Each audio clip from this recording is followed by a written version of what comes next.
Welcome to the smart IAS. अभी हम discuss करने वाले हैं 9 मई 2025 का daily current affairs. In the daily current affairs we are going to talk about two topics. First is revised Shakti policy, जो prelims के लिए इंपॉर्टेंट है, मेंस के लिए भी इंपॉर्टेंट है। Second is India UK FTA. FTA मतलब फ्री ट्रेड अग्रीमेंट, यूके मतलब यूनाइटेड किंगडम। तो इनके बीच में फ्री ट्रेड अग्रीमेंट साइन हुआ है, तो इसके बारे में पढ़ेंगे। और ये दोनों टॉपिक काफ़ी इंपॉर्टेंट है प्रीलिम्स के लिहाजे से भी और मेंस के लिहाजे से भी। रिवाइज्ड शक्ति पॉलिसी क्या है? तो शक्ति मतलब शक्ति कोयला के लिए यूज होने वाला पॉलिसी है। शक्ति नाम से इंडियन गवर्नमेंट की और भी कुछ कुछ चीजें हैं, बट यहाँ पे कोयला वाली बात हो रही है। शक्ति का फुल फॉर्म क्या है? Scheme to harness and allocate koyla transparently in India. Scheme to harness and allocate koyla, के फॉर कोयला है यहाँ पे, ट्रांसपेरेंटली इन इंडिया। केटीआई मतलब कोयला ट्रांसपेरेंटली इन इंडिया। तो शक्ति को आप जरूर याद रखिए, and Shakti directly can come into the prelims examination. Policy to enhance coal availability for central state sector thermal power plant and independent power product. And independent power product जो होता है, तो वहां पे ये सीधे सीधे हम लोग इसको यूज करते हैं। अब ये आगे हम लोग इसको पूरा डिटेल में समझते हैं कि शक्ति पॉलिसी है क्या। शक्ति पॉलिसी कब लॉन्च हुआ? पहली बार लॉन्च हुआ 2017 में। मिनिस्ट्री ऑफ पावर इसको लॉन्च करती है। तो शक्ति पॉलिसी का मेन मुद्दा क्या है कि जहां जहां पे पूरे अगर इंडिया की बात करें, तो इंडिया के मैप में जहां जहां पे कोल माइंस है, उस कोल माइंस से कोयला निकालने वाला, कोयला को एलोकेट करने वाला काम, और वो कोयला जाएगा किसको? कोल का रिक्वायरमेंट हम जानते हैं बहुत ज्यादा हेवी रूप में पावर इंडस्ट्री के लिए यूज होता है। और भी इंडस्ट्रीज के लिए कोल का यूज होता है, steel industry and all industry के लिए भी कोल का बहुत ज्यादा यूज होता है। तो उसके लिए ये शक्ति पॉलिसी बनाया गया था। मिनिस्ट्री ऑफ पावर यहाँ डायरेक्टली इन्वॉल्व थी। Created a transparent mechanism to allocate coal linkage to thermal power plants lacking fuel supply agreement। बहुत सारे थर्मल पावर प्लांट में टाइम से कोल नहीं पहुंच पाता है, और कोल का सप्लाई नहीं होने की वजह से वहां पे क्या होता है, पावर का जो प्रोडक्शन होता है, आउटपुट हो जाता है, वो कम हो जाता है। आउटपुट कम होता है तो जहां जहां वो लोग पावर सप्लाई करते हैं वहां पावर कट लगाना पड़ता है। तो पावर कट जो आप गर्मियों के दिनों में देखते हो, जब लोड बहुत ज्यादा बढ़ जाता है, तो वो इसलिए होता है कि बहुत सारे पावर प्लांट जो हैं उनके पास एफिशिएंट कोल पॉलिसी नहीं होती है। It replace the earlier nomination based system. पहले नॉमिनेशन बेस्ड सिस्टम था, तो नॉमिनेशन बेस्ड सिस्टम में जिस पावर प्लांट को बोला जाता था, जिस डिपार्टमेंट को बोला जाता था, वहां पे नॉमिनेट करके कोयला पहुंचाया जाता था। बाद में ये ऑक्शन बेस्ड सिस्टम कर दिया गया शक्ति पॉलिसी आने के बाद 2017 में। टैरिफ बेस्ड बिडिंग, जो ज्यादा पैसा देगा उस हिसाब से यहाँ पे काम कर दिया गया, तो ट्रांसपेरेंसी बढ़ गया। अब यहाँ पे पिक एंड चूज, पहले नॉमिनेशन का मतलब क्या हुआ, पिक एंड चूज, जिसको नॉमिनेट कर दिया गया उसको कोयला मिल जाएगा। तो वो चीज यहाँ पे कम हो गई, और अब फेयरनेस ज्यादा इंट्रोड्यूस कर दिया गया। While government owned plant continue receiving coal through nomination, government plant को शक्ति पॉलिसी के बाद भी नॉमिनेशन के थ्रू ही कोयला मिलता रहा, बट प्राइवेट पावर प्रोड्यूसर को कोयला किससे मिलने लगा? कॉम्पिटिटिव बिडिंग से। अगर वो कॉम्पिटिशन में बिडिंग में पार्ट लेते थे, बिडिंग के थ्रू उनको कोयला मिलना शुरू हो गया। The policy aim to reduce coal import. हम लोग क्या करते हैं, इंडिया के पास बहुत सारा कोल है। पूरा झारखंड जो है, झारखंड, उड़ीसा, छत्तीसगढ़, उसके अलावा तेलंगाना, आंध्र प्रदेश, सब कोयला से भरा हुआ है। और कोयला से भरा हुआ होने के बावजूद हमें कोयला इंपोर्ट करना पड़ता था। तो कोयला का इंपोर्ट हमारा क्या हो, कम हो, डोमेस्टिक कोल इंडस्ट्री और ज्यादा प्रमोट हो, और एनर्जी के डायरेक्शन में सेल्फ सफिशिएंसी प्रमोट हो। It also intended to revive stressed asset in the power sector. Power sector में स्ट्रेस एसेट को रिवाइव करने का काम किया। Indirectly supporting public sector bank, public sector bank को सपोर्ट करने का और इंफ्रास्ट्रक्चर ग्रोथ को प्रमोट करने का। की फीचर्स ऑफ रिवाइज शक्ति पॉलिसी। रिवाइज शक्ति पॉलिसी इस बार क्या है? The revise 2024 policy simplifies the system by merging 8 criteria into just 2 windows, enhancing the ease of doing business। तो रिवाइज शक्ति पॉलिसी ने क्या किया? रिवाइज शक्ति पॉलिसी ने जो पहले 8 क्राइटेरिया हुआ करती थी शक्ति पॉलिसी के अंदर, उसको बस 2 विंडो में बांट दिया। 2 विंडो में, एक गवर्नमेंट वालों के लिए, दूसरा बिना गवर्नमेंट वालों के लिए। Window 1 allocate coal at notifies price to central and state government utilities. Central and state government की जो यूटिलिटीज हैं, जो कोयला यूज करती हैं, वो विंडो 1 के थ्रू कोल ले सकती हैं, चाहे वो सेंट्रल और स्टेट गवर्नमेंट की यूटिलिटी है, या उनके ज्वाइंट वेंचर हैं, या उनके सब्सिडरीज हैं, कुछ भी, without power purchase agreement. PPA का मतलब होता है power purchase agreement. Power purchase agreement कई बार करना पड़ता है कि पावर परचेज कैसे होगा, तो कई बार पावर परचेज एग्रीमेंट के बाद कोयला मिलता है, बट गवर्नमेंट जो यूटिलिटीज है उनको ऐसे ही मिल जाता है। विंडो 2 परमिट करता है coal and imported coal based producer to acquire coal through premium based auction. Premium based auction हो गया यहाँ 12 से 25 साल के लिए। यहाँ भी पीपीए की जरूरत, पावर परचेज एग्रीमेंट की जरूरत नहीं पड़ेगी। The policy encourages pit head plant, मतलब जहां से कोयला निकाला जाता है वहीं आसपास अगर हम पावर प्लांट बना दें तो कोयला का ट्रांसपोर्टेशन कॉस्ट बहुत ज्यादा कम हो जाएगा। उसको हम क्या बोलते हैं, pit head plant. Support new capacity planning and allow imported coal based plant. तो आपके प्रीलिम्स के लिए क्या जरूरी है, एक तो बहुत इजी चीज है, शक्ति के बारे में पूछा जा सकता है कि शक्ति पॉलिसी क्या है, कौन कौन सा मिनिस्ट्री इसमें इन्वॉल्व है, मिनिस्ट्री ऑफ पावर इन्वॉल्व है। और मेरे हिसाब से अगर सबसे ज्यादा पूछे जाने के चांसेस हैं यूपीएससी के द्वारा, तो वो ये पूछ सकता है कि पिटहेड प्लांट्स जो हैं, वो पिटहेड प्लांट क्या होता है और पिट किसको बोलते हैं। तो ये जो है इसका पूछे जाने का प्रोबेबिलिटी जो है वो हाईएस्ट है प्रीलिम्स के एग्जामिनेशन में। आगे बात करते हैं।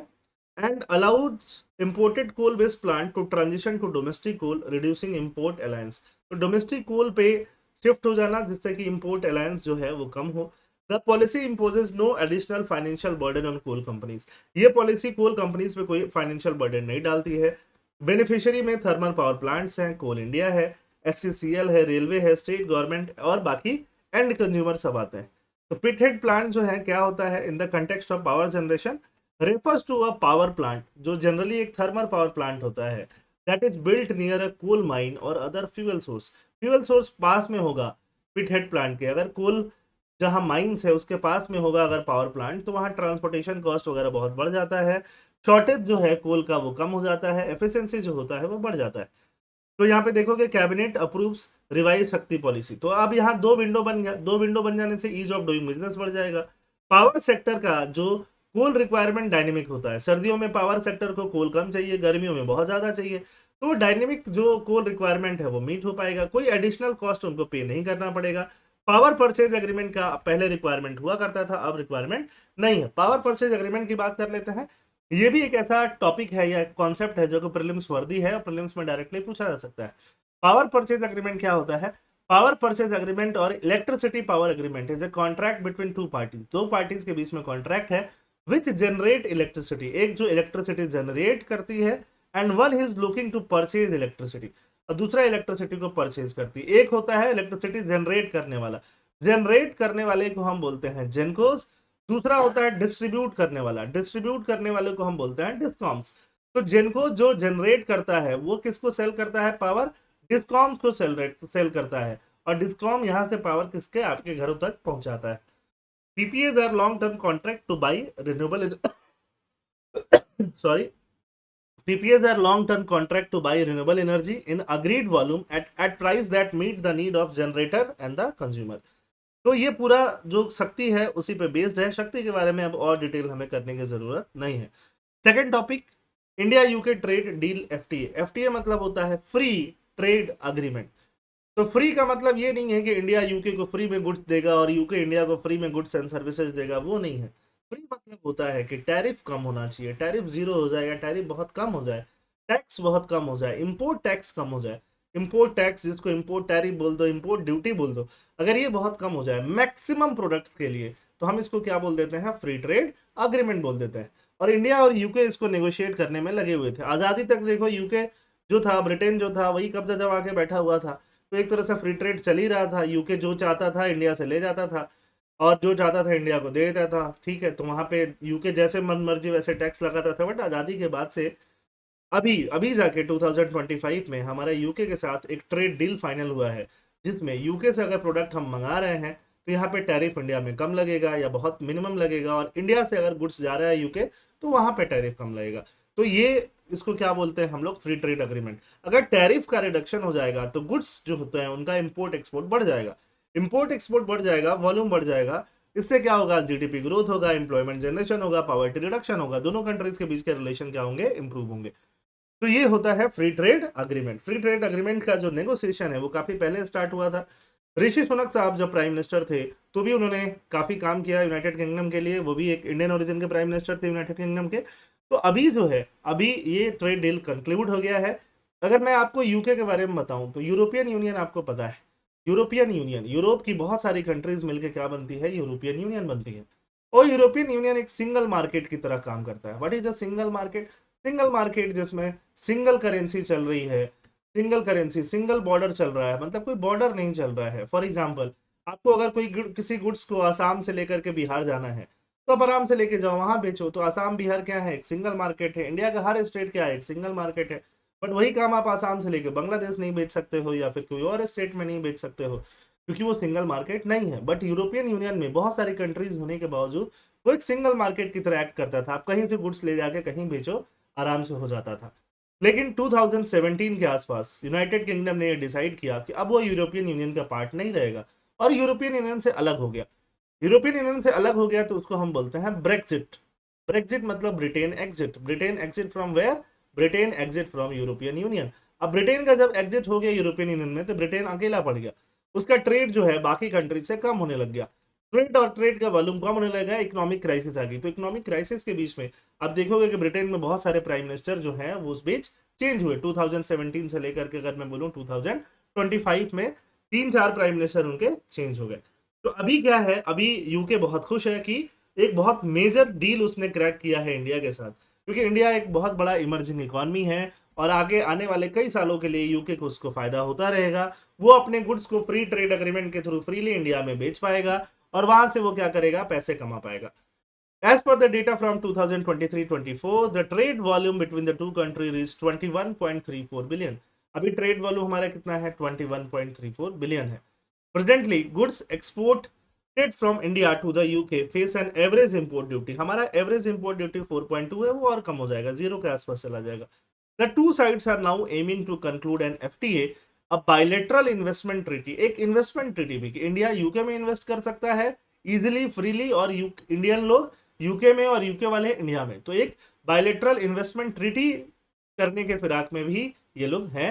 And a social security agreement termed as the double contribution convention agreement. Social security किसके लिए होगा? जो काम करने वाले वर्कर्स हैं, उनका इंश्योरेंस वगैरह, उनका पेंशन वगैरह, उसको हम क्या बोलते हैं? सोशल सिक्योरिटी अग्रीमेंट बोलते हैं। डबल कंट्रीब्यूशन, दोनों कंट्रीज कंट्रीब्यूट करेंगी। फ्री ट्रेड अग्रीमेंट क्या होता है? Free trade agreement are comprehensive trade deals between two or more countries aimed at reducing or eliminating. इसका मतलब ये नहीं है कि एलिमिनेट ही कर दिया जाए, रिड्यूस भी किया जा सकता है काफी हद तक। और eliminating trade barrier. Trade barrier में सबसे बड़ा बैरियर क्या है? टैरिफ। टैरिफ के अलावा भी बैरियर होते हैं बहुत सारा, रूल एंड रेगुलेशन फालतू वाला, जिसको हम नॉन टैरिफ बैरियर के नाम से जानते हैं। These agreements provide preferential access to market by offering tariff concession and lowering non-tariff barriers. Free trade agreement eliminates tariff on most goods. Most goods पे FTA क्या होता है? टैरिफ को एलिमिनेट कर देता है। एग्जाम्पल क्या है? इंडिया यूएई सेपा, ठीक है। प्रेफरेंशियल ट्रेड अग्रीमेंट क्या होता है? Reduces tariff on specific goods. Example India Thailand PTA. India और थाईलैंड पीटीए। तो फ्री ट्रेड अग्रीमेंट मतलब बहुत सारे गुड्स, ऑलमोस्ट सारे गुड्स या कुछ गुड्स छोड़ के सारे गुड्स पे ट्रेड टैरिफ को कम कर देना। प्रिफरेंशियल ट्रेड अग्रीमेंट मतलब प्रेफरेंस देना, कुछ गुड्स को प्रेफरेंस देना, कुछ सर्विसेज को प्रेफरेंस देना। रीजनल ट्रेड अग्रीमेंट, बहुत सारी रीजनल कंट्रीज के बीच में ट्रेड अग्रीमेंट हो जाना। फॉर एग्जांपल आसियान कंट्रीज और इंडिया के बीच में ट्रेड अग्रीमेंट हो जाना। आसियान कंट्रीज कौन है? Association of south east Asian nation, ठीक है, जिसमें थाईलैंड वाईलैंड ये सारी कंट्रीज, सिंगापुर वगैरह कंट्रीज आ जाती हैं। बायलेटरल ट्रेड अग्रीमेंट, दो कंट्री के बीच का ट्रेड अग्रीमेंट। सेसा, सेसा मतलब कॉम्प्रिहेंसिव इकोनॉमिक कोऑपरेशन अग्रीमेंट। मतलब इसमें फ्री ट्रेड अग्रीमेंट से ज्यादा बढ़ के बातें हो रही हैं। अगर फ्री ट्रेड अग्रीमेंट के अलावा अगर इन्वेस्टमेंट की बात भी चल रही है और भी बातें चल रही है, तो यहाँ पे हम लोग क्या बोलेंगे? सेसा बोलेंगे, comprehensive economic cooperation agreement. UK trade with India. UK का ट्रेड इंडिया से कैसे हो रहा है? अगर हम 2015 से कंपेयर करेंगे, 2015 से 24 तक, तो ट्रेड देखो बढ़ रहा है। ये है एक्सपोर्ट जो बढ़ा है, ये है इंपोर्ट जो बढ़ा है, और यहाँ टोटल ट्रेड और ज्यादा बढ़ रहा है। तो एक्सपोर्ट इंपोर्ट बढ़ रहा है, लेकिन मजा नहीं आ रहा है ना। आप देखोगे तो यहाँ पे 10 से कम है, अभी हम लोग 20 से प्लस पहुंचे हैं। बट यहाँ पे, यहाँ से हमारा ग्राफ कुछ बड़ा सा होना चाहिए था। अभी हमारा $50 बिलियन के आसपास का ट्रेड होना चाहिए था, जो थोड़ा सा कम है। पोस्ट ब्रेक्सिट यूके स्ट्रेटजी मैंने आपको बता ही दिया। ब्रेक्सिट 2020 में हो गया था, 2017 से ब्रेक्सिट करना स्टार्ट कर दिया था। नए ट्रेड पार्टनर ढूंढे ब्रिटेन ने, जापान के साथ, सिंगापुर के साथ, वियतनाम के साथ उसने डील क्रैक किया। इंडिया के साथ अभी डील क्रैक किया।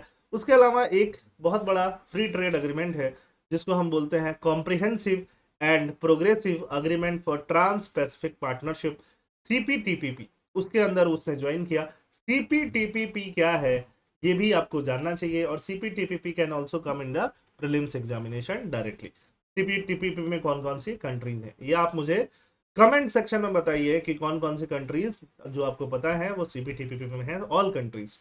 The FTA with India is the UK most significant trade deal post EU exit. European union के एग्जिट के बाद इंडिया का डील इसके लिए बहुत अच्छा है। इंडिया के लिए भी फायदा है, विकसित भारत 2047 के विकास के लिए हमारे पास जब ट्रेड वॉल्यूम बढ़ेगा तो डेवलपमेंट और ज्यादा होगा। FTA is India first major FTA outside Asia. Asia के बाहर, एशिया में तो हमने UAE के साथ और भी कंट्रीज के साथ हमने FTA साइन किया है, बट एशिया के बाहर इंडिया का फर्स्ट मेजर FTA है। की प्रोविजंस क्या है? की प्रोविजंस ये है कि देखो बहुत सारा सेंसिटिव गुड्स है, जैसे हम लोग विस्की मंगाते हैं कहाँ से, यूके से विस्की इंपोर्ट होता है, उस पर इंडियन गवर्नमेंट बहुत हाई टैक्स लगा के रखती है, और हाई इंपोर्ट टैक्स की वजह से विस्की जो है यहाँ पे महंगा मिलता है। और यूके हमेशा ये बोलता है कि भाई तुम हमारी विस्की बहुत ज्यादा में बेचते हो, हम कम में पीते हैं, और हमारी विस्की तुम ज्यादा बेचते हो, पीते हो इंग्लिश विस्की के नाम से। क्योंकि इंडिया में जो लोकल कंपनीज है विस्की वाली, वो इसके अगेंस्ट रहती हैं कि बहुत ज़्यादा हमारे गुड्स जो है विस्की जो है बाहर से इम्पोर्ट हो। तो विस्की हो गया, ऑटोमोबाइल हो गया, एग्रीकल्चर प्रोडक्ट हो गया, उस पर धीरे धीरे धीरे धीरे टैरिफ कम किया जाएगा, अचानक से नहीं कम किया जाएगा। धीरे धीरे कम करने को क्या बोलते हैं? फेज्ड टैरिफ प्रोडक्शन, जिससे कि मार्केट शॉक में नहीं आए। कोटाज भी इंट्रोड्यूस किया जाएगा कि तुम्हारी कंट्री में सिर्फ इतना विस्की आएगा, सिर्फ इतना ऑटोमोबाइल आएगा, है ना। तो इस तरह से कोटा भी लगाया जाएगा, introduce to prevent flooding of market, कि मार्केट जो है पूरा फॉरेन गुड्स से ही फ्लडेड नहीं हो। Reciprocal benefit, UK to eliminate tariff on Indian textile. Indian textile पर जो यूके ने टैरिफ लगा कर रखा है वो कम होगा, तो इंडियन टेक्सटाइल वहां बहुत ज्यादा बिकेंगे, इंडियन मैन्युफैक्चरिंग वहां बहुत ज्यादा बिकेगी। तो अभी गोल क्या है 2030 तक, नेक्स्ट 5 सालों में हमें बायलेटरल ट्रेड जो 20+ चल रहा है उसको 40+ डबल कर लेना है। इंडिया यूके FTA का की प्रोविजन, मार्केट एक्सेस बढ़ेगा दोनों कंट्रीज के लिए, है ना। India exports to the UK to benefit from reduced और जीरो टैरिफ, मिनरल में, pharmaceutical, apparel, chemical, machinery, iron and steel, ये हम ऑलमोस्ट जीरो टॉपिक टैरिफ पे बेच पाएंगे। ईज ऑफ मोबिलिटी, ये देखो ये बहुत बड़ा है, ease of mobility eases entry for Indian professional and student addressing the UK aging workforce। अगर आप यूके जाना चाहते हो तो आपके लिए बहुत अच्छा अपॉर्चुनिटी है। यूके का वर्क वीजा या एजुकेशन वीजा अब आपको इजीली मिलेगा, पहले के कंपैरिजन में जाओ और यूके जाके चिल करो। For the UK access to India's market, high value export like automobile, scotch whisky, legal and financial service, India offers a young and digitally savvy consumer base with opportunities for British technology, education and professional service. तो हम लोग उसको बहुत ज़्यादा import करें, उसके लिए tariff कम करें। तो एक तरह से चाइना से यूके और इंडिया दोनों डाइवर्सिफाई करना चाह रहे हैं अपना ट्रेड, और ये बहुत अच्छा अपॉर्चुनिटी है। अब सिग्निफिकेंस क्या है? एक बहुत बड़ा पैराडाइम शिफ्ट है, फाउंडेशन फॉर द फ्यूचर है, इंस्ट्रूमेंट ऑफ डोमेस्टिक रिफॉर्म है, हम अपना labour law, logistic scale inefficiency, bureaucratic hurdle ये कम करें। और अब बात हो रही है बाईलैटरलिज्म अच्छा है कि मल्टीलैटरलिज्म, दो कंट्री आपस में ऐसे अग्रीमेंट साइन करें वो अच्छा है, कि बहुत सारी मिलके ऐसे साइन करें वो अच्छा है, और जैसे WTO में हुआ था। तो ये सब जो है वो चलता रहेगा। WTO बहुत अच्छा काम नहीं कर पा रहा है, तो ऐसे टाइम में बाईलैटरल अग्रीमेंट ही काम करेंगे एटलीस्ट। अब कंसर्न एक आता है दोनों कंट्रीज के बीच में, और उस कंसर्न को हम बोलते हैं carbon border adjustment mechanism. For example, कुछ कुछ इंडस्ट्री हैं, जैसे ऊपर हमने कोल का बात किया, कोयला, पावर सेक्टर, स्टील सेक्टर, इसमें कोयला वेला कंज्यूम होता है। स्टील मैन्युफैक्चर होने में बहुत ज्यादा कोल कंज्यूम होता है, तो कोल कंज्यूम होगा तो CO2 प्रोड्यूस होगा, CO2 प्रोड्यूस होगा तो ये एक पॉल्यूटिंग इंडस्ट्री है। अब ऐसे पॉल्यूटिंग इंडस्ट्री पे जो कार्बन डाइऑक्साइड बहुत ज्यादा एमिट कर रहा है, यूके और यूरोपियन यूनियन ने क्या किया है कि अगर वो ऐसी चीजें इंपोर्ट करेंगे स्टील वगैरह, तो यहाँ पे इंट्री पे बहुत ज्यादा टैक्स लगा देंगे। टैक्स किसके लिए?